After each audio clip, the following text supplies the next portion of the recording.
Wouldn't you notice if something seemed off about Mom? They say you, who does nothing, shouldn't interfere. Siblings may be different, but how could I stay silent when our beloved mother isn't herself, and my brother tells me to stop sticking your nose in our business, even though he only sends $100 a month? Families come in various forms, and in my case, our father wasn't around. I have no recollection of him. He passed away in an accident shortly after I was born. Mom, who continued to cherish his memory, never remarried and single-handedly raised my brother and me. Undoubtedly, she faced countless challenges, yet she shielded us from any hardship, always wearing a smile. Now, as an adult, I'm determined to repay her boundless kindness in any way I can. I'm Lisa, a 43-year-old mom juggling work with raising my high school-age son. My older brother, Mike, at 45, is married without children. Our mother, now in her 70s, has retired and lives off her pension. Initially, I found solace knowing she resides with Mike and his wife, as our visits are limited to Christmas holidays. From afar, it seemed they got along well, and Mom enjoyed a serene retirement. However, recent societal circumstances have heightened my concerns. Unable to visit frequently, our interactions are mainly through sporadic video chats, revealing her waning energy. Despite her age, I believe she needs a checkup, but she's hesitant. Thus, I've made the decision to reach out to Mike. Mike, it's been a while. I need to discuss Mom. I'm busy at the moment. Can we do this later? And he abruptly ended the call. Undeterred, I attempted to reach him again over the weekend. Hey Mike, can we talk? It's about Mom. I'm suffering from a terrible headache. Let's catch up another time. And once again, he ended the conversation hastily. If I send a text, it's simply left on read, dismissed without acknowledgement. If this pattern persists, even my patience will wear thin. If he's occupied or unwell, he could always return the call when he's free, couldn't he? Even if he prefers not to talk, a simple reply to the text would suffice. Yet, I mustn't be overly demanding. After all, they're the ones looking after our mom. Although I'm unable to physically care for her, I contribute by sending money. Every month, I allocate $2,000 from my salary to support Mom. I've never explicitly informed my brother Mike about this, though I find it hard to believe he's unaware. Perhaps it's time for a heartfelt conversation with Mike one day soon. Lost in contemplation, my train of thought was interrupted by a ringing phone. Surprisingly, it's from my sister-in-law. That's uncommon. Brenda, Mike's wife, shares his age and dedicates herself to homemaking full-time. While we don't exactly click in conversation, it's not as if we're at odds. Our communication is sparse, usually routed through Mike whenever there's anything to discuss. I answered Brenda's call with a puzzled expression, unsure of what to expect. Hey Lisa, what's up with this month's money transfer? She blurted out, catching me off guard. It irked me how direct she could be, but her question served as a stark reminder that I had missed the usual date for the money transfer. So Mike and Brenda were indeed aware of my contribution. I mused. Simultaneously, I couldn't shake the suspicion that Brenda might be the one overseeing it all. I apologize. It slipped my mind with everything going on. I'll ensure it's transferred by this weekend. You know, you can transfer money online nowadays. We're looking after your mother, you know. It's not like we're doing this as volunteers. I don't see it that way. I'm always thankful to Mike and you, Brenda. Seriously, just because I'm a homemaker, it's as if all the responsibility for looking after Mom has been dumped on me. You two siblings are just awful, Brenda's words stung with bitterness. Yet I couldn't refute them. It appeared that Mike was genuinely occupied, but from Brenda's perspective, it seemed like endless grievances as she grappled with managing everything at home while I, miles away, appeared to neglect my duties towards our mother. If you're not going to take action, at least make sure to fulfill your part. Transfer it by tomorrow. Understood? Brenda's directive was firm. Yes, I understand, I replied, feeling the call end abruptly.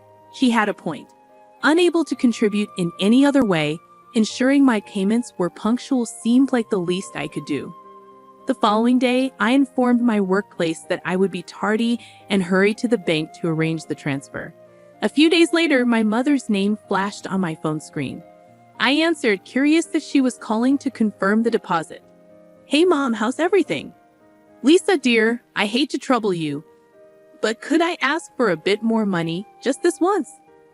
What? What? My mother's request left me speechless.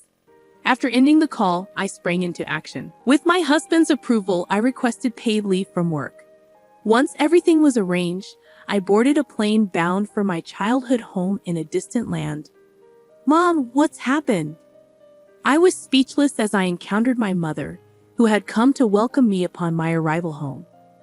Though difficult to discern over video calls, seeing her in person after several years, it was evident she had shed a considerable amount of weight. I know she's getting older, but her weight loss is concerning, I muttered to myself. Aren't you hungry? I inquired. I do feel hungry, but there's nothing to eat, she confessed. What? But why? Is money tight? I asked, puzzled. We're strapped for cash, so there isn't much food, she admitted.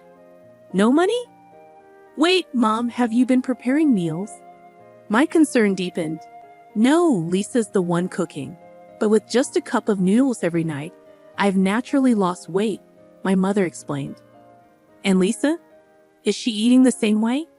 I inquired. She claims she mostly eats out and only eats at home when Mike is around, my mother replied. This doesn't make sense. She has the means to eat out, yet she allows you to have such meager meals, I remarked, feeling frustrated. Mom, if cooking is difficult, why not consider takeout? It could even be a chance for you to get out and get some fresh air, I suggested. I wish I could, but we simply can't afford it, my mother confessed sadly. You don't? What about the $2,000 I send each month? I questioned, taken aback.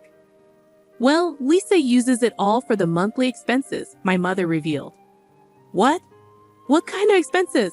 I pressed. It wouldn't be fair to place all the blame on my mother. Her judgment might not be as sharp as it once was. The issue lies with my brother and his wife, she explained. What in the world are they doing? Frustrated, I decided to confront my brother and his wife when they returned home. Why are you here? Were the first words out of my sister-in-law's mouth as she walked in. It's been a while, Brenda. I hope you've been doing well, I greeted her. What's with the sudden visit? You know it's rude to just drop by, right? Brenda retorted sharply. I didn't mean to impose, but I'm here now. Where's Mike? I inquired. Just leave. You're in the way. Get out before Mike gets back, Brenda insisted impatiently. I suppose it's understandable if they're annoyed with me, but why are they so eager for me to leave? I pondered silently. Just then, my brother Mike, looking exhausted from overtime work, entered the room. Why are you here? Mike's greeting echoed Brenda's sentiment. With a wry smile, I informed them that we needed to have a discussion. What's there to talk about? Mike questioned. It's about Mom, I replied. Mike, how much do you know about Mom? I inquired further. What's going on with Mom? Mike's concern was evident. Well, Mom has been surviving on just a cup of noodles every night, I disclosed. Did you know she wasn't eating anything else? I pressed. What do you mean? Mom's only having noodles? Mike seemed startled. Brenda, you're being rather loud, I interjected gently. Why does she have to sneeze every time I try to talk? And what's with those sneezes anyway? Who does she think she is? I grumbled, shooting Brenda a disapproving look, but she remained unruffled, avoiding my gaze. I'm saying Mom has lost too much weight. Have you even bothered to check in on her? I demanded. Do you think I have any time between all this overtime work I've been putting in? Brenda has been the one taking care of Mom instead of me during this tough economic climate. You do nothing, so stay out of it, Mike retorted defensively. But I can't stay silent with things as they are. Sure, I might not be able to be there for her physically, but I am sending money, aren't I? I countered. What happened to that money? Mike's question hung heavily in the air. You call that money? Don't act so superior over a mere $100, Mike retorted sharply. His words hung heavily in the air, sending a jolt of surprise through me. What? I exclaimed softly. If it were true that I was only sending $100, Mike's accusation would be justified. But that wasn't the case. What do you mean? I've been sending $2,000 every month, I countered. What? Mike's response was equally startled, punctuated by a loud noise. Brenda, suddenly standing up from her chair, interjected. Well, it's getting late. How will we call it a night? You must be exhausted, Lisa. Your presence is upsetting the family's harmony. It's best if you go home. Go home, Brenda insisted, her tone firm. But Mike intervened. Wait a minute, Brenda. Where did you put Mom's bank book? He demanded. I'm not sure. Weren't you the one who asked me to deposit money as soon as possible? Brenda replied, her voice wavering. Don't speak nonsense, Lisa, Brenda retorted, standing her ground against my mother and me. She let out a small gasp when Mike called her name in a low, stern voice. Mike's anger was well known in our household. He only ever got mad for valid reasons. And now, he seemed genuinely furious, finally grasping the gravity of the situation. Where is Mom's bank book? Mike's voice was firm, his tone indicating no room for excuses. Where did I put it? Wait, here it is. Brenda hastily retrieved Mom's bank book as Mike's anger boiled over. Flipping through it, Mike was left speechless. There it was, clear as day. Brenda had been withdrawing $2,000 every month for years. Mike, you truly didn't know? I questioned, my disbelief evident. Yeah, Brenda told me she was only withdrawing $100 each month, and I took her word for it, Mike admitted. What a mess. It's a huge misunderstanding. But the real issue lies with the person who caused this confusion. Brenda, what did you do with the $1,900 after deducting the $100 from Lisa's contribution? It simply vanished, I exclaimed.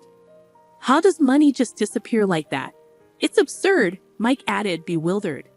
Well, it tends to disappear pretty fast if you're gambling, Brenda confessed, her voice trailing off. Gamble? Wait, what? I interrupted, stunned by her revelation. I mean, spending it frivolously like shaking off a chill. It just goes, Brenda stammered. What on earth are you talking about? I demanded, growing increasingly concerned. Lisa mentioned earlier that Mom is only having a cup of noodles every day. So were you going to the casino during the day? Occasionally, Brenda confessed. How often is occasionally? I pressed. I go to the casino on weekdays and buy online tickets on weekends, Brenda admitted. That's practically every day, I remarked in disbelief. I'm speechless. No wonder the money we sent her disappears so quickly. In fact, she might have used up all of Mike's earnings, aside from utilities and other essential expenses. I concluded, feeling a mixture of shock and frustration. It seems Brenda hasn't just squandered Mike's income and my contributions. The revelation led to a hazy discussion and eventually a unanimous decision to divorce. With the exception of Brenda, I added solemnly. I want a divorce, Brenda declared tearfully, but her outburst was met with stern reprimands from her parents, eventually quieting her down. Mike opted not to seek alimony but instead requested a commitment from Brenda to repay the exact amount I had been contributing towards our mother's support. With the guidance of a lawyer, legal documents were drafted. Brenda's parents, expressing remorse, agreed to settle all financial matters, including alimony, in a lump sum payment. Following this, Brenda returned home under the strict supervision of her parents. She now works tirelessly from dawn till dusk to repay the owed money, with her parents having provided the upfront payment. Mike mentioned that her parents are in regular contact with him, stating that they are instilling discipline in Brenda every day. Mike and Mom have embarked on a new chapter, building a life together. As for my husband and me, we relocated when our son began college, settling halfway between my parents' home and my husband's in Ohio. Fortunately, both of us were able to transfer to branches of our companies situated in this new location. I've even scaled back my workload to offer support to Mike and Mom. Despite Mike's culinary shortcomings, he's been taking time off work to ensure Mom has a hearty lunch. Seeing Mom's face regain its plump and gentle expression brings a sense of relief. With these thoughts in mind, I visit my mother today. Mom, may you live a long and healthy life, I express, hoping for her well-being.